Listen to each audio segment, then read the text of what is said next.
João capítulo 2, versículo 1. No terceiro dia, houve um casamento em Caná da Galileia. A mãe de Jesus estava ali. Jesus e seus discípulos também haviam sido convidados para o casamento. Tendo acabado o vinho, a mãe de Jesus lhe disse: eles não têm mais vinho. Respondeu Jesus: que temos nós em comum, mulher? A minha hora ainda não chegou. Sua mãe disse aos serviçais: façam tudo o que ele lhes mandar.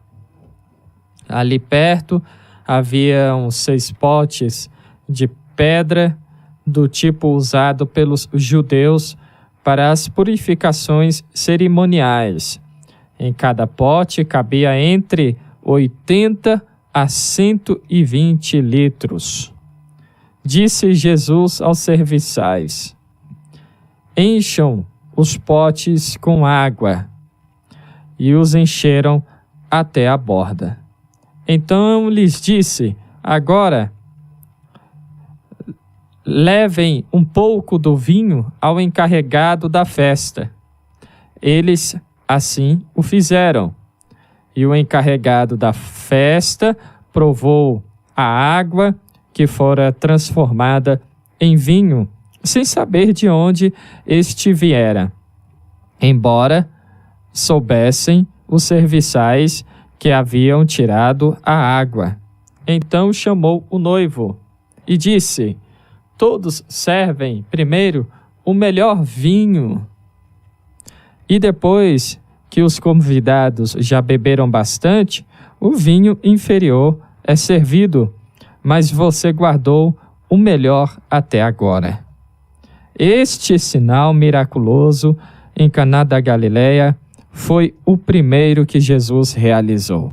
Revelou assim a sua glória e os seus discípulos creram nele.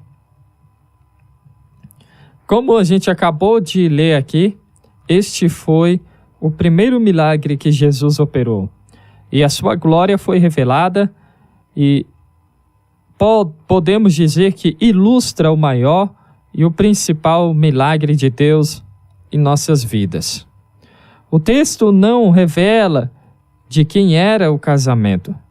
Muito provável alguém próximo a Jesus, para que ele estivesse lá, para que ele e a sua mãe fossem convidados e estivessem lá. E a festa aconteceu em Caná da Galileia, que fica cerca de 14 quilômetros de Nazaré.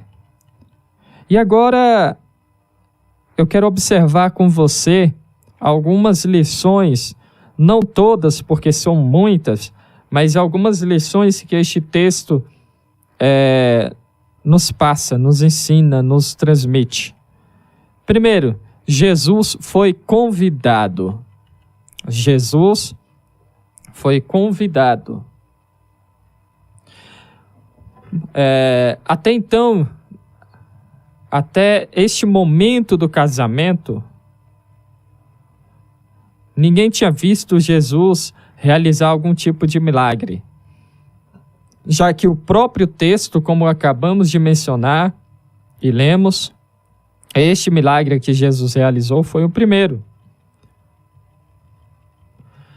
Mas ao lermos o texto e refletirmos a respeito, concluímos o seguinte: e se Jesus não estivesse lá? Se Jesus não tivesse sido convidado? Se Jesus não tivesse sido chamado? Nós sabemos muito bem que o problema da festa era o vinho ter acabado. E se Jesus não estivesse lá, não haveria mais vinho para aquela festa. Logo, a primeira lição que a gente tem aqui é que não podemos viver sem a presença de Jesus. O ser humano que não tem Jesus em sua vida, aquele que não chamou Cristo para fazer parte de sua vida, infelizmente, perderá a alegria até mesmo de viver.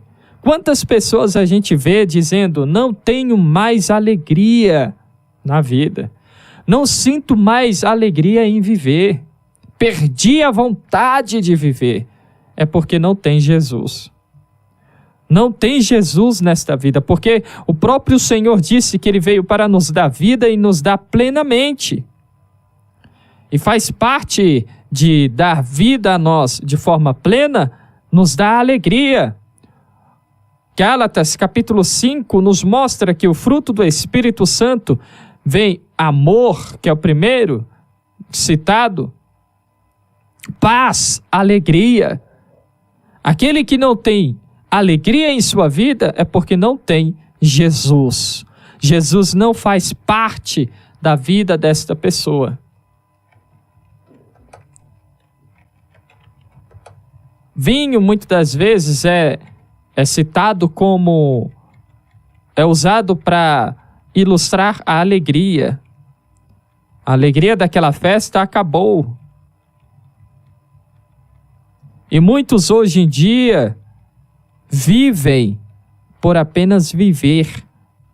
Estão andando, mas estão mortos. Estão respirando, mas estão mortos, porque perderam a alegria de viver.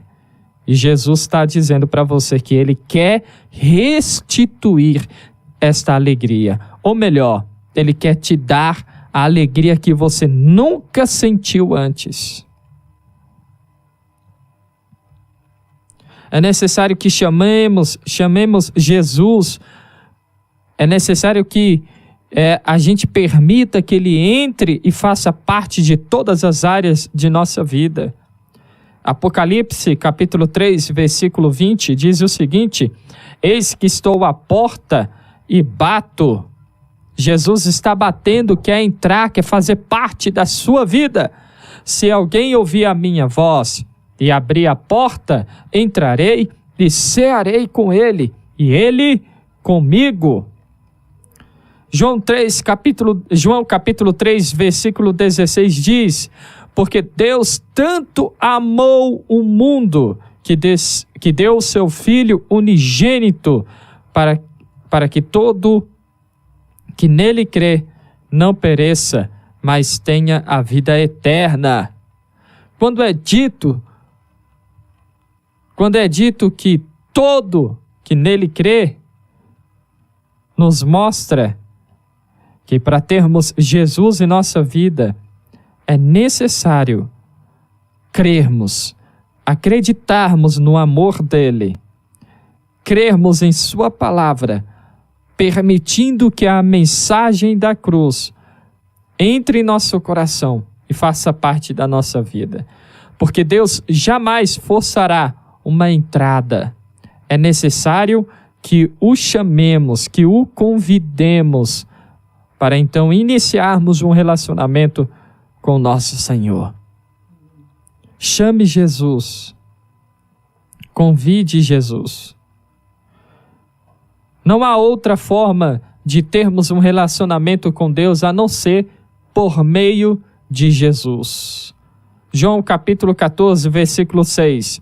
Respondeu Jesus: eu sou o caminho, a verdade e a vida. Não há como ter um relacionamento com Deus por meio de nossas obras. O ser humano não consegue por si só se salvar. A salvação não vem por meio das obras, não vem por meio da nossa evolução, não. O ser humano não consegue por si só se salvar, se tornar alguém melhor. Não, somos melhores porque temos Jesus. Melhoramos, somos transformados, mudamos porque temos Jesus. É em Jesus que encontramos, é em Jesus que somos transformados. Cristo é quem nos transforma.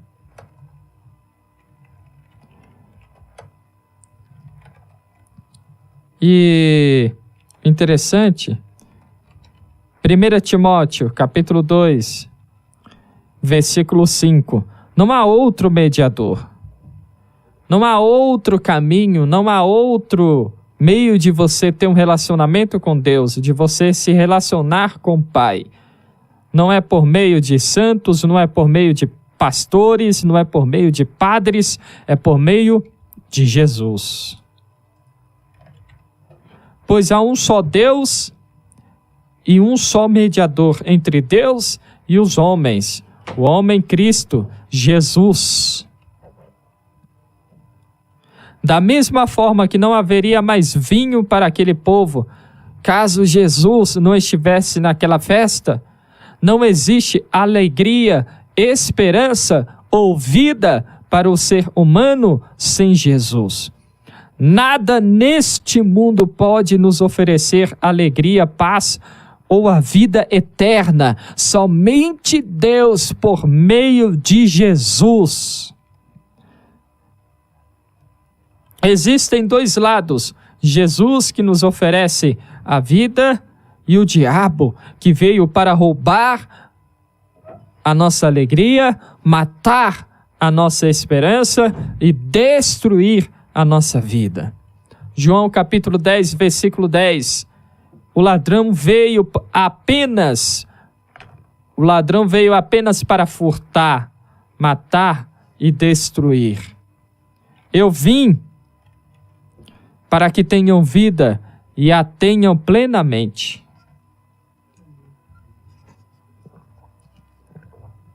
Observe aqui, que Jesus afirma que veio para que tenhamos vida e a tenhamos plenamente. No casamento, onde o vinho acabou, quando o Senhor realizou o milagre da transformação da água em vinho, o especialista, o encarregado da festa, afirmou que o melhor vinho foi oferecido por último.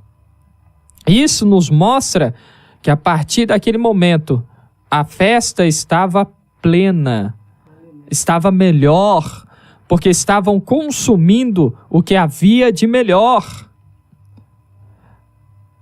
Olha aí, João capítulo 2, versículo 9 e 10. Vamos ler novamente.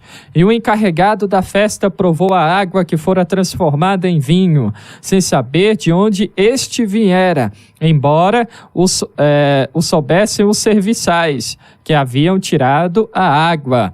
Então chamou o noivo e disse: todos servem primeiro o melhor vinho, e depois que os convidados já beberam bastante, o vinho inferior é servido. Mas você guardou o melhor até agora. Ele guardou o melhor até agora, disse o especialista. No entanto, ele não sabia que o melhor veio porque Jesus estava na festa. Se Jesus não estivesse na festa, se Jesus não tivesse sido convidado, não haveria o melhor. Deus está dizendo: eu quero te oferecer o melhor. Eu quero te oferecer o que há de melhor. Chame Jesus para a sua vida. Chame Jesus para a sua casa. Chame Jesus para o seu casamento. Chame Jesus para a sua vida. Deixe Ele entrar, porque Ele quer te oferecer o melhor. Você provavelmente não está vivendo o melhor no seu casamento porque ainda não permitiu que Jesus entrasse em seu casamento. Provavelmente a sua família não vive o melhor porque ainda Jesus não foi convidado para fazer parte da sua família. Deixe Ele entrar, chame Jesus para que você viva o melhor de Deus. Aleluia, glória a Deus. Aleluia. A segunda lição que eu quero destacar neste momento Maria apresentou o problema a Jesus. O problema foi apresentado a Jesus. Olha o versículo 3 de João capítulo 2. Tendo acabado o vinho, a mãe de Jesus lhe disse: eles não têm mais vinho. Por que ela falou com Jesus? Eles não tinham condições de comprar mais vinho? O fato é, irmãos, que uma festa tão importante como o casamento naquela época, como o casamento que naquela época durava uma semana, o vinho era importante para manter a alegria durante a festa. E por ela ter falado com Jesus, o problema de fato era grande e não havia solução imediata. Não havia solução para aquele problema. Eles não tinham, então, condições. Logo a gente conclui, não é? Que não tinham condições de sair, não tinham condições para comprarem mais vinho. Existem momentos que devemos assumir que somos limitados e que necessitamos da ajuda de quem pode resolver qualquer tipo de problema. Ao invés de ficarmos de um lado para o outro, desesperados, quebrando cabeça. O certo é levarmos o problema, apresentarmos o problema ao nosso Deus, ao nosso Mestre. O certo é levarmos até o Mestre aquilo que comprova que somos pequeninos, que somos fracos, que somos falhos. Sabe o que é interessante? Quase sempre permanecemos no deserto por mais tempo que deveríamos permanecer, por não assumirmos que necessitamos que alguém nos mostre a saída. Somos tão orgulhosos que rejeitamos a ideia de que somos incapazes de solucionar os problemas com as nossas próprias mãos. Odiamos a ideia odiamos a ideia de termos que entrar em um rio, mergulharmos 7 vezes para então sermos curados. Quem é que não lembra, né, dessa história? Por que o dinheiro não resolve? Logo este dinheiro que tanto sofri para conquistar, por que a minha conquista acadêmica não é o suficiente? Por que a força física que tenho não é o bastante? Muitas das vezes nos perguntamos. Maria poderia ter dito o seguinte: sou uma mulher excelente, sou inteligente, encontrarei a solução para a falta do vinho. No entanto, ela levou a causa para Jesus, que está acima de tudo e de todos. Provavelmente, o que falta para o seu casamento melhorar, sua família, melhorar, ser restituída. Provavelmente o que falta para você, seja qual for a área de sua vida, provavelmente o que falta para você neste momento é reconhecer que somente Deus pode lhe ajudar. Somente Deus pode nos ajudar. No entanto, podemos aplicar este pensamento em todas as áreas de nossas vidas. Vão existir momentos que necessitaremos da ajuda de Jesus e somente Ele poderá nos ajudar. No entanto, existem momentos que é necessário reconhecermos que precisamos de ajuda do amigo, da esposa, do marido, da mãe, do pai. Vão haver momentos que a gente deve reconhecer que precisamos da ajuda dos irmãos. e até mesmo dos filhos.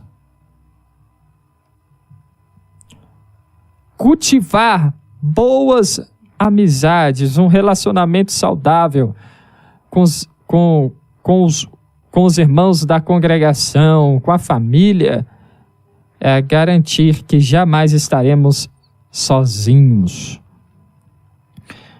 E existem vários exemplos bíblicos para isso. Provérbios capítulo 17, versículo 17 diz o seguinte: o amigo ama em todos os momentos, é um irmão na adversidade. O dinheiro pode resolver muitas coisas, podemos pagar, comprar, precisamos dele, como por exemplo para manter a rádio no ar. Você precisa dele para sustentar sua família, não é? Mas o dinheiro não compra, em primeiro lugar, não compra a sua passagem à vida eterna, não compra a sua salvação e não compra uma verdadeira amizade, na qual podemos nos tranquilizar nos dias de adversidades. Você pode pagar um ótimo plano de saúde com dinheiro e garantir, não é? E garantir o tratamento para uma eventual doença que o SUS não garanta. Mas quer saber de uma coisa? O dinheiro não pode pagar o plano de salvação que foi pago com o sangue de Jesus na cruz do Calvário. O plano que Deus criou, o plano de salvação que Deus criou para cada um de nós, não pode ser pago com dinheiro, com nosso esforço, pois ele já foi pago com o sacrifício de Cristo na cruz do Calvário.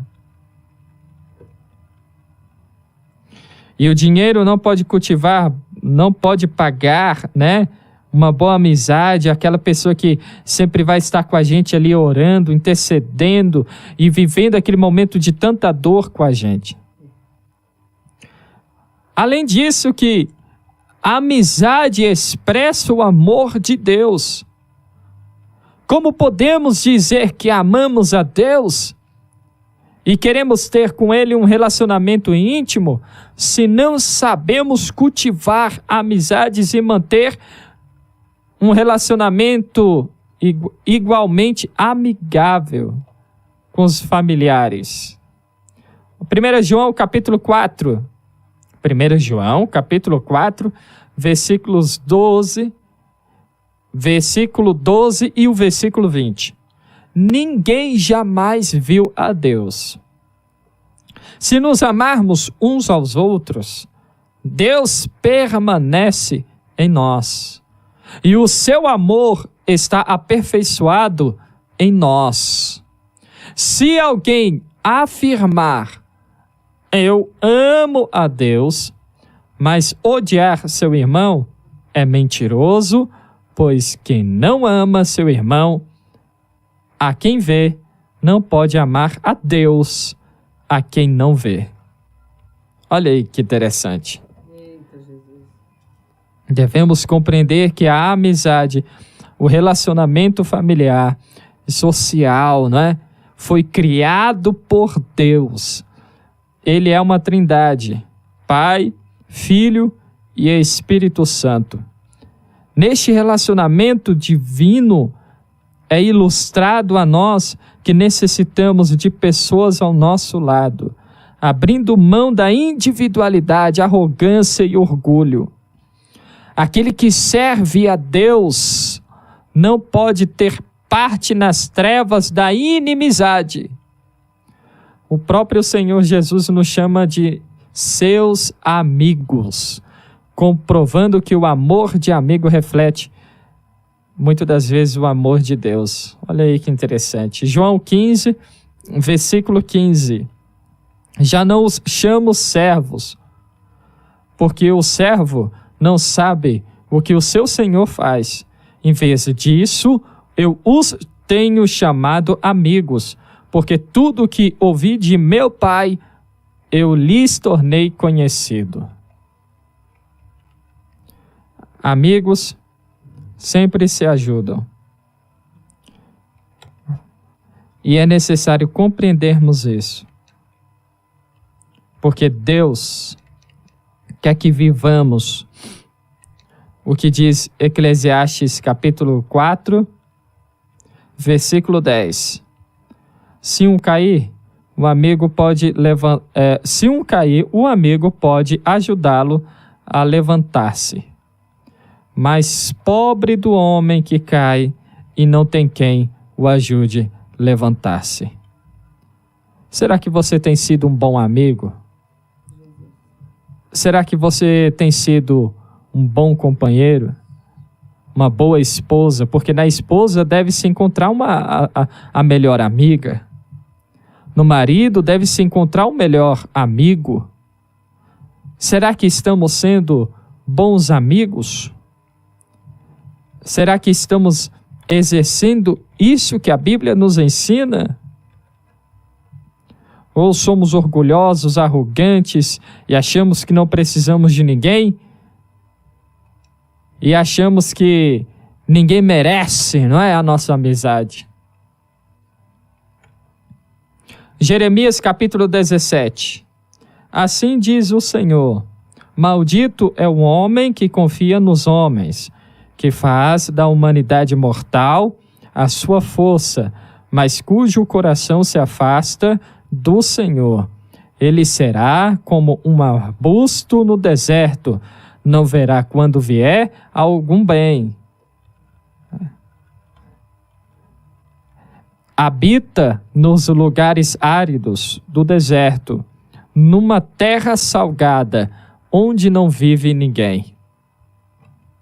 Você pode dizer, olha aí, a Bíblia está dizendo isso. Não podemos confiar nas pessoas. Não podemos confiar nos homens, porque a própria Bíblia diz, maldito o homem que confia no homem.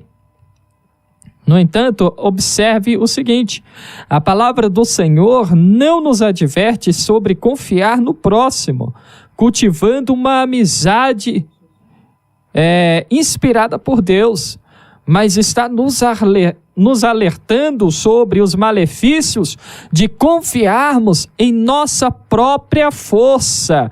Fazemos do que temos ou do que somos, do que conquistamos, o centro de nossa confiança. Da mesma forma que não podemos pôr um outro ser humano acima de Deus, o cônjuge, o parente, o amigo ou qualquer outra pessoa, não podemos fazer de nós mesmos os nossos deuses. Até porque o verdadeiro amigo, aquele que é direcionado por Deus a fazer parte da nossa vida, sempre nos levará até a presença do Senhor. Marcos capítulo 2, observe, Marcos capítulo 2, do versículo 3 ao 5. Vieram alguns homens, trazendo-lhe um paralítico carregado por 4 deles. Não podendo levá-lo até Jesus por causa da multidão, removeram parte da cobertura de onde Jesus estava e, através de uma abertura no teto, baixaram a maca em que estava deitado o paralítico. Vendo a fé que eles tinham, Jesus disse ao paralítico: filho, seus pecados estão perdoados. Os verdadeiros amigos fazem de tudo para nos levar até a presença de Deus, para nos manter na presença do Senhor. Eles nos ajudam, nos influenciam a estarmos na presença de Deus. Então, o problema não é confiar no amigo, no próximo. O problema é fazer de você mesmo a sua própria força, confiar que você sozinho consegue resolver tudo. Posso até dizer que quando você não tem amigos, você está de fato fazendo isso. Vamos ler novamente, Jeremias capítulo 17, versículo 5. Maldito é o homem que confia nos homens, que faz da humanidade mortal a sua força. Que faz da humanidade mortal a sua força. Confia que você é o suficiente, que você sozinho consegue.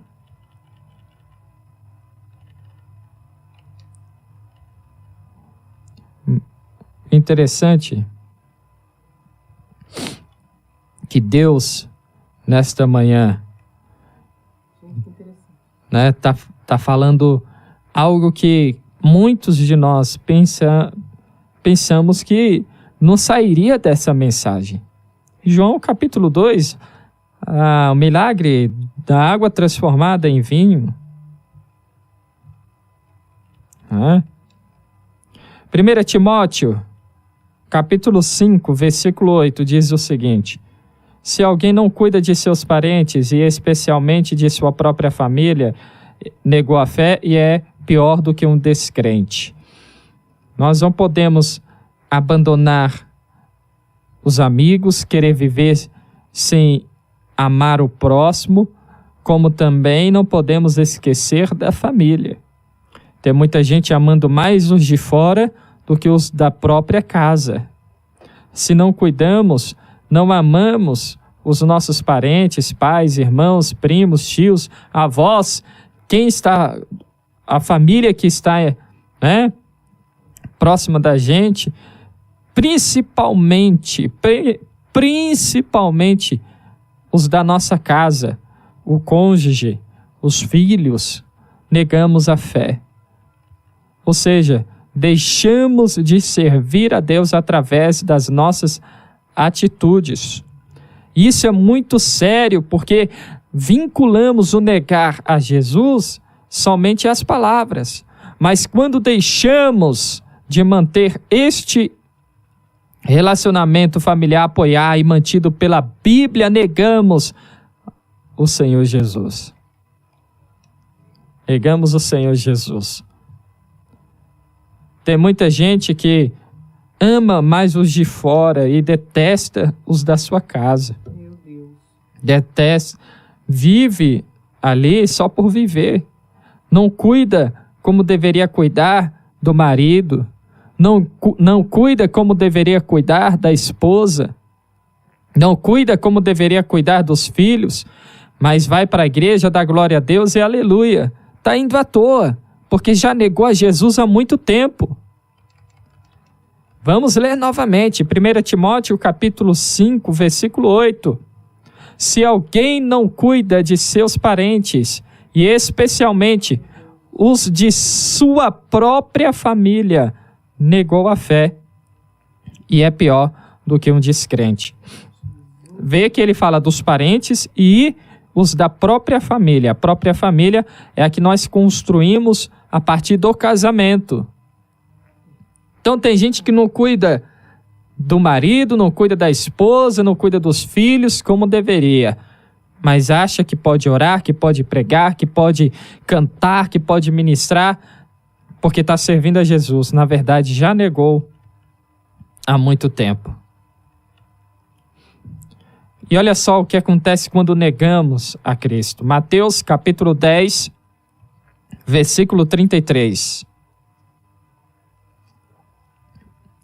Mateus capítulo 10, versículo 33. Mas aquele que me negar diante dos homens, eu também o negarei diante de meu Pai que está nos céus.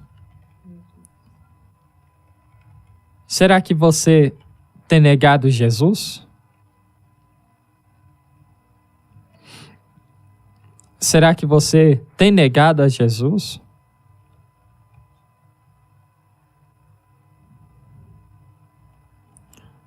Fica essa pergunta para cada um de nós.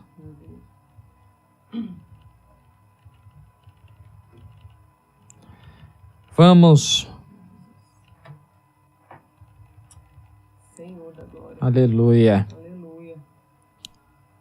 Meu Deus. Outra lição que Deus nos dá nesta passagem é que devemos saber esperar a hora de Deus.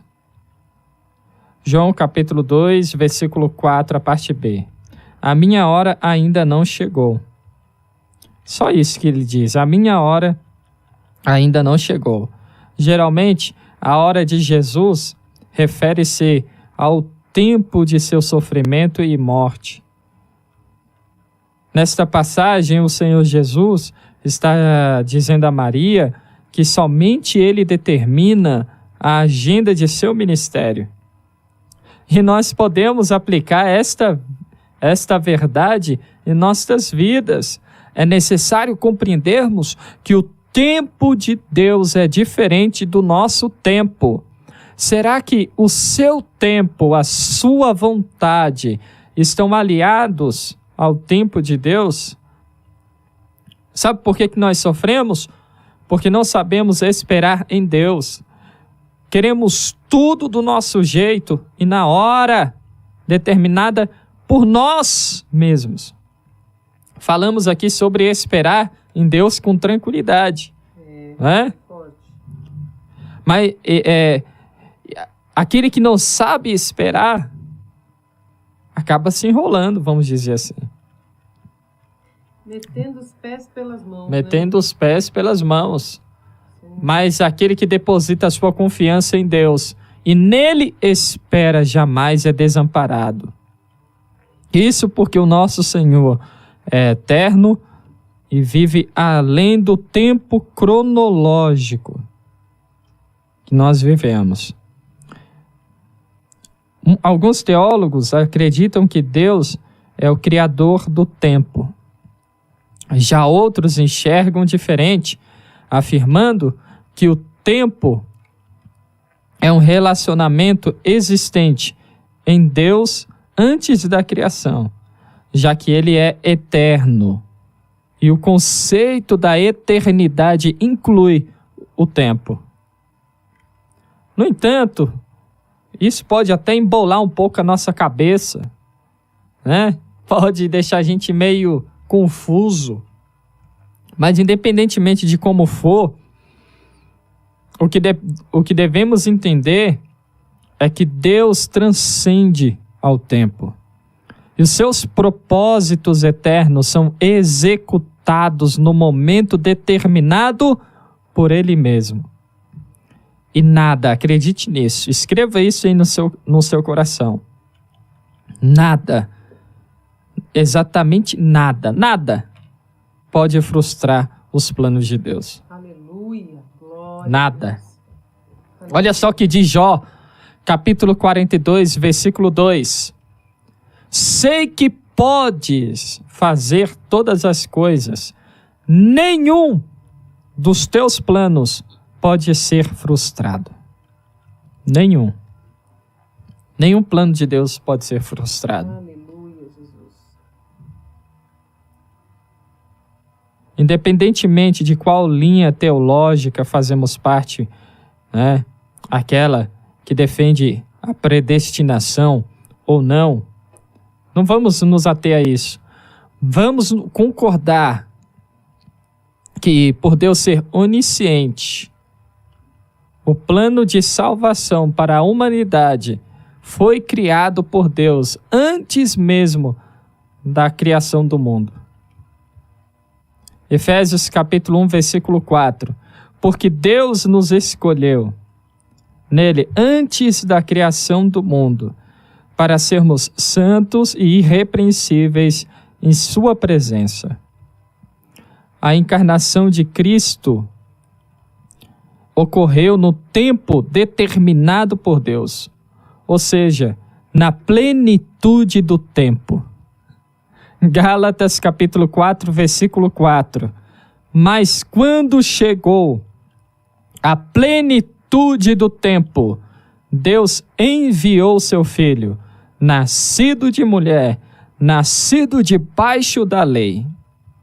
Deus é tão grande, meus irmãos, é tão superior e está eternamente de nossa compreensão, que a Bíblia declara que Ele criou a todos nós de um homem e determinou todas as coisas, até mesmo determinou o tempo. Até mesmo determinou o tempo. Atos 17, versículo 26. Atos 17, versículo 26. De um só ele fez todos os povos, para que povoassem toda a terra, tendo determinado os tempos anteriormente estabelecidos e os lugares exatos em que deveriam habitar. Você entendeu o versículo?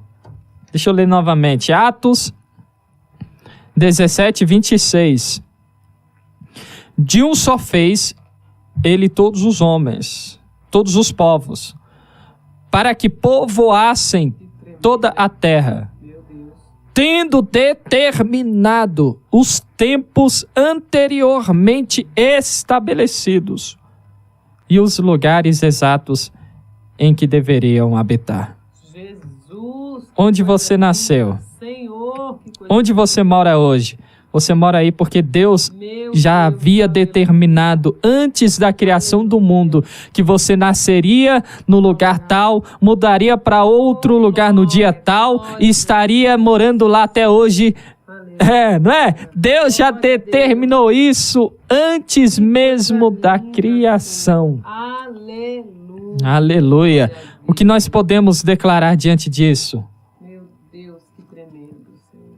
Só glória a Deus e aleluia. Aleluia, glória a Deus. Porque Deus é tremendo. Oh, Deus lindo, que maravilha, Senhor. Este versículo declara que tudo está nas mãos do Senhor, ao ponto dele nos criar e determinar os locais exatos onde habitaríamos. Meus irmãos, você mora aí porque Deus já havia determinado que isso aconteceria. Deus poderoso.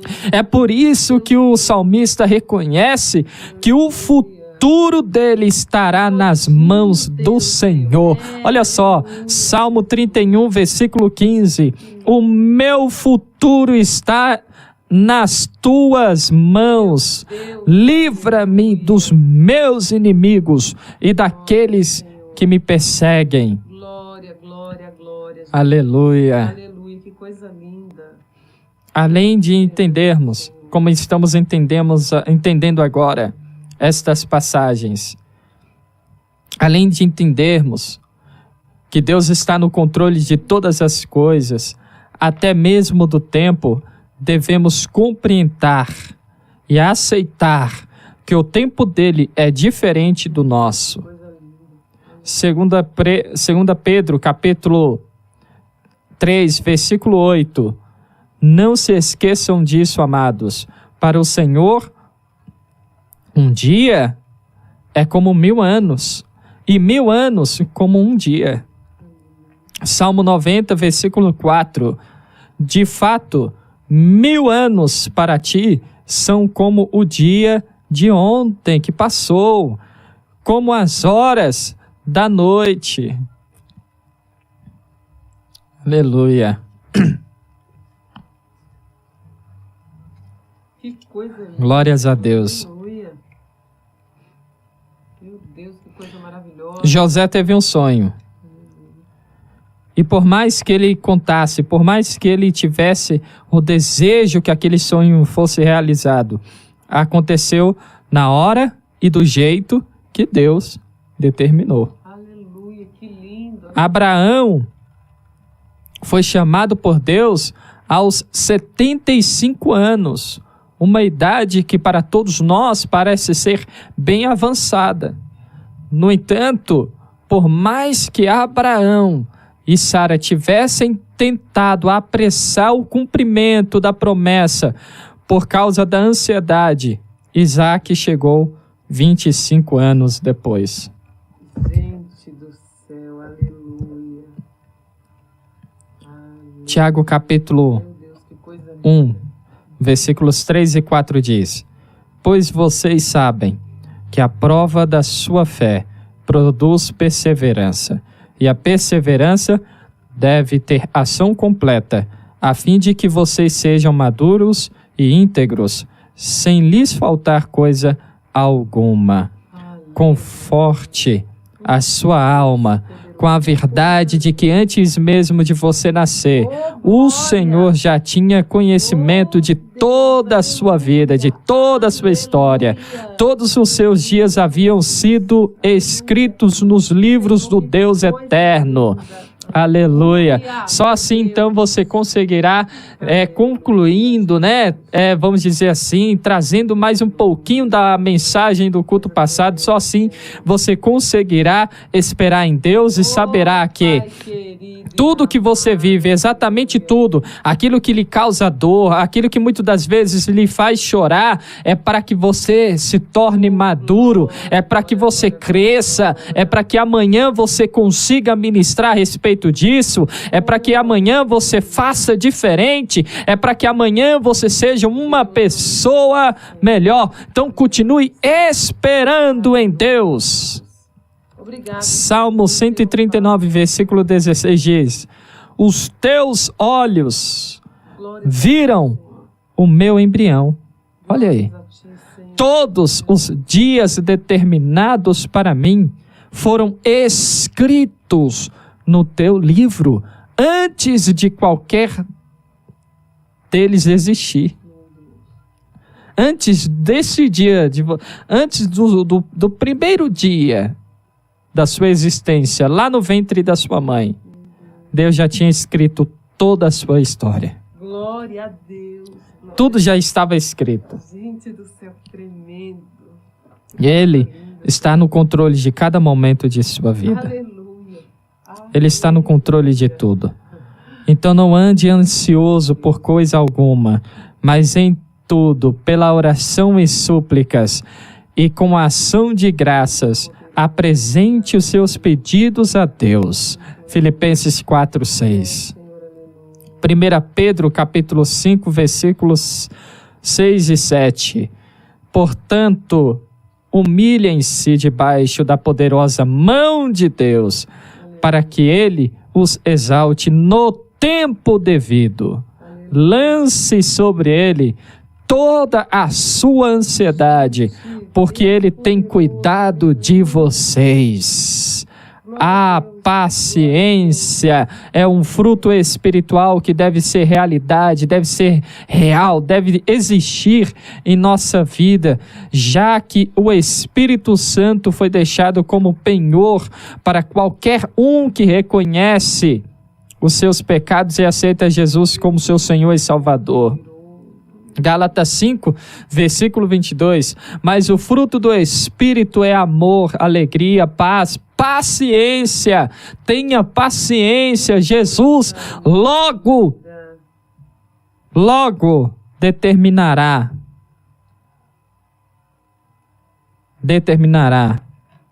a sua vitória. Eita Deus. O tempo está chegando. Oh meu Deus, obrigado. Aleluia. Obrigado. O tempo está chegando. Glórias a Deus. Aleluia. Tem muito mais lições Deus, que tremendo. para nós aprendermos deste milagre. Tem aí sobre a obediência, né? A consequência da obediência, o resultado da obediência, melhor dizendo. Tem muito mais, mas Deus nos orienta a falar até aqui. Aleluia. Glórias a Deus. Aleluia. Deus me orientou e eu estou já terminando. Isso que eu trouxe para você aqui, né? É algo que Deus me orientou a escrever, eu já estou terminando e logo vamos lançar para você ler todo esse ensinamento do milagre da transformação da água em vinho. Glória a Deus. Glórias ao Senhor. Que Deus abençoe sua vida. Aleluia. Aleluia, glória a Deus. Que palavra linda. Queridos, eu me senti, e eu espero que você também, mas essa palavra nos abraçou, nos aconchegou. Sabe, aquele colo que eu estava pedindo para o Senhor ontem, Senhor, me socorre. Aquele socorro que nós pedimos para o Senhor hoje, na nossa oração juntos, no começo desse culto, foi isso que Deus nos deu com essa palavra. Ele nos socorreu. e nos afagou ainda, porque ele não socorre só, ele socorre e ainda dá carinho, dá amor, sabe? Quando um filho chora, lá embaixo eu tive que, antes de subir aqui, eu tive que dar uma correção na Isadora, dei um tapinha na Isadora, sim, ela apanha, toma uns tapinhas de vez em quando e isso é bíblico, né? E então ela já chorando, muito sentida, me pedindo ali aquele socorro. O que a mãe faz? O que o pai faz? Mesmo tendo corrigido, você dá o colo. É assim que Deus faz com a gente. Nós, num determinado dia da vida, a gente é um filho chorando, pedindo colo. Dali a pouco, a gente já é um filho sorridente, dando glória, porque o Senhor nos abraçou. Ele nos afagou. Aleluia. Como essa palavra falou comigo, como essa palavra me fortaleceu. Aleluia. Que coisa linda. Que coisa linda. Eu espero que tenha sido assim com você também, sabe? E, queridos, aí a gente aprende a ver, né? Aprende a entender que tudo, cada vírgula está no controle de Deus. Esta pandemia está no controle de Deus. Eu falava assim muito para o Henrique no começo da pandemia. Quando que nós imaginamos, eu ainda estava com 33 anos, falei, quando que eu imaginei, Henrique, que aos meus 33 anos a gente ia viver uma situação da gente não poder sair de casa, não poder ir à igreja. E a gente conversando, ele falava, é mesmo, né? Deus já sabia.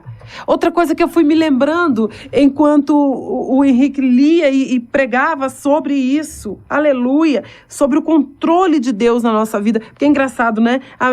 Para onde que a palavra do Senhor vai? Começou falando do milagre do vinho, explicando o milagre do vinho, Deus cuidando ali, controlando o seu próprio ministério. Eu nunca imaginei que a palavra ia chegar nisso, que Deus ia fazer o Henrique chegar nisso, para mostrar para nós que tudo está no controle dele. É lindo. E aí, queridos, eu me lembrava assim do seguinte, ficou uma torcida para o dia que a Isadora ia nascer, porque fez 38 semanas, virou 39, e o povo, essa menina não nasce. Aí dava até raiva quando eu ia na igreja, e o povo falava assim, esse neném não nasce não, hein? Tá demorando para nascer. E eu já, no final da gravidez, eu não sei o que aconteceu, eu fiquei muito mal-humorada. E aí eu falava, gente, o neném tá aí na minha barriga, não sei o que o povo tá se preocupando. Ficava brava. E aí, depois, na família, os amigos, começou uma torcida, porque tem um amigo nosso muito querido que eu tenho como um pai para mim. Ele nasceu dia 25 de julho. E ele falava, ai, se a Isadora nascesse no meu dia, ai, que legal, a gente ia fazer aniversário junto, olha que legal. Aí depois uma amiga, a Franciane, muito querida, lá do Paraná, ela falou, não, a Isadora tinha que nascer no dia do aniversário do Ivan, 29 de julho, e o Ivan é o marido dela. Aí passou 25, pensei que seria, não foi. Passou dia 29, não foi. Nem aniversário do Ed, nem aniversário do Ivan. Ah, dia 30, não foi. Aí a minha irmã falou, não, então tem que nascer dia 10, que é meu aniversário, vai fazer aniversário junto com a titia. Dia 10 de agosto. Não nasceu dia 10 de agosto. Ela nasceu dia 1º de agosto. Mas o mais interessante é que foi 10 para meia-noite. Exatamente aos 10 minutos para meia-noite. Não nasceu dia 30, não nasceu dia 2. Nasceu 10 minutos para meia-noite do dia 1º de agosto. E é tão interessante porque aí o pastor Henrique pregando e Deus, eu creio, com certeza foi Deus que me lembrou disso. Gente, a pessoinha nasceu às 11h50. Então, não foi nem para o tio Edinho, não foi para a tia Fran, não foi para ninguém. Todo mundo palpitando, todo mundo torcendo. E foi a hora que o Senhor quis, contando até 10 minutos para o dia seguinte. Que tremendo, vai passando um filme na cabeça da gente, para a gente entender. Às vezes você está num lugar que Deus te colocou e Deus te mandou fazer uma coisa, né? Uma obra, ou interceder por alguém, que é algo tão difícil, cuidar de alguém da família, ajudar alguém da família, ajudar um amigo, que às vezes é tão custoso, como os mineiros dizem, né? Tão difícil. Dá tanto trabalho, você fala, não, essa pessoa eu não quero mais não. Eu não aguento. Esses dias eu estava falando isso com o Henrique. Henrique, eu tenho que orar, porque, Henrique, vamos dar um tempo aqui, porque eu não tô querendo ver tal pessoa não. Henrique sabe. Gente, aí Deus pega e fala pra gente, eu te mandei fazer. Quando você achar que não vai dar conta, eu vou cuidar.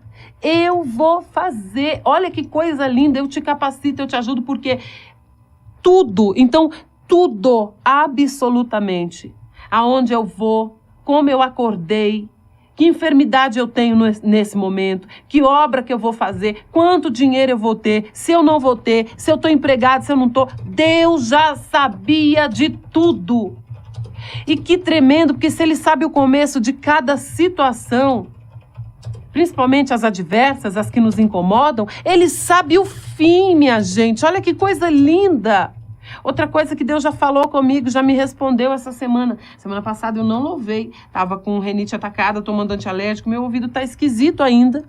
Fui ao médico na quarta-feira, anteontem, não deu certo a consulta, estava fora do sistema lá, não deu certo. E eu falei, gente, eu tenho que fazer um tratamento. Com a equipe de louvor reduzida da nossa igreja, eu tenho que cantar muito mais. Fico falando a manhã inteira aqui na rádio e falei para Deus assim, ontem também eu falei sobre isso com o Senhor. Pai, eu não vou dar conta. Tem culto quarta e sexta na rádio, eu canto uns 2 louvores. Chega sexta-feira à noite, eu vou ensaiar. E é isso e mais aquilo. Senhor, eu não vou dar conta. Meu Deus, o que eu vou fazer? Aí o Senhor pega e fala, né? Com isso, com essa mensagem maravilhosa. Filha, eu sabia que um dia você estaria numa igreja com o pastor Florisvaldo Menezes, com o pastor Henrique tocando. A equipe seria reduzida para você ajudar, para você estar ali dando conta. E o que você precisa eu vou dar, eu vou capacitar. Pronto, acabou. Não dá mais para a gente duvidar de nada, não dá mais para a gente sentir medo. A angústia foi embora. Eu creio, em nome de Jesus. E a cada minuto essa mensagem vai ficar separada. Porque da próxima vez que a gente tiver um motivo qualquer que seja para sentir tristeza, da próxima vez que você olhar para o seu problema, porque às vezes o problema da gente tem rosto, Henrique. Tem rosto, tem nome, sobrenome, altura, como eu sempre falo. Da próxima vez que você olhar e falar, eu não aguento mais essa pessoa, eu não aguento mais a esposa, eu não aguento o marido, eu não aguento o filho, eu não aguento esse amigo que vive atrás de mim, você vai falar, Deus que colocou. Porque o que não é do Senhor, Ele mesmo mostra e Ele mesmo tira. Ai, gente, que coisa linda. Glória a Deus e aleluia. Diante disso eu só vou orar. Eu já falei demais porque eu tenho que compartilhar com vocês tudo, eu gosto. Me dá prazer, me dá alegria compartilhar com vocês. Tudo que Deus falou comigo e eu sei que com vocês também. Glória a Deus. Aleluia. Glória a Deus. Deus santo, Deus lindo, Deus maravilhoso. Obrigada. Obrigada, Senhor. Como o Senhor nos ama. Meu Deus, como o Senhor está nos ensinando. Meu Deus, grandioso és Tu. Obrigada, Senhor, porque a gente se aflige à toa. A gente chora, se angustia à toa. Tudo vem do começo da nossa conversa. Meditação na palavra. Se alimentar na palavra. Não tem como, meu Deus, diante de algo assim, Senhor, de uma mensagem tão poderosa para nos encher de esperança, não tem como a gente ficar mais triste. Senhor, eu creio. Nós estamos fazendo esse jejum pela nação, pela Perpétuo Louvor, e vamos continuar fazendo. Mas eu creio, e eu sei que os irmãos que estão orando comigo agora creem ainda mais na vitória. Aleluia, louvado, engrandecido seja o Teu nome. O Senhor sabia de tudo, e o Senhor tem nos escolhido, o Senhor tem nos levantado, preparado. Aleluia, meu Deus, levanta mais ainda grandes obreiros, grandes vasos, mulheres que vão saber interceder, que vão saber ajudar seus esposos, esposos que vão saber ser sacerdotes do lar, para a honra e glória do Teu santo nome. Meu Deus, levanta, Senhor, obreiros, mulheres de intercessão, de oração, levanta a gente no louvor, em todas as áreas da Tua seara, Ministério da Contribuição, Senhor, para a honra e glória do Teu santo nome. Obrigada, Deus. Louvado e engrandecido seja o teu santo nome.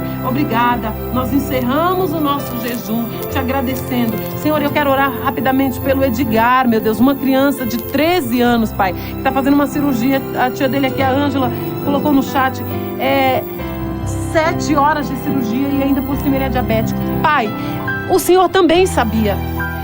Dos 13 anos dele, o Senhor sabia que esse dia ia chegar, que isso ia acontecer, para mostrar algo à família, para ensinar. Então, Senhor, vai lá, Senhor, naquele hospital, naquela sala de cirurgia, visita o Edgar, usa os médicos, Pai, em nome de Jesus.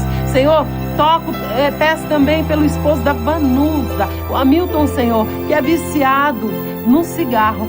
Senhor, cura ele de qualquer problema emocional, por trás do vício, seja o que for, que o Senhor possa curá-lo e tirar dele o gosto pelo cigarro, em nome de Jesus. Obrigada, Senhor, louvado e engrandecido seja o teu nome. Assim nós oramos, te agradecemos muito, Senhor, em nome de Jesus. Amém.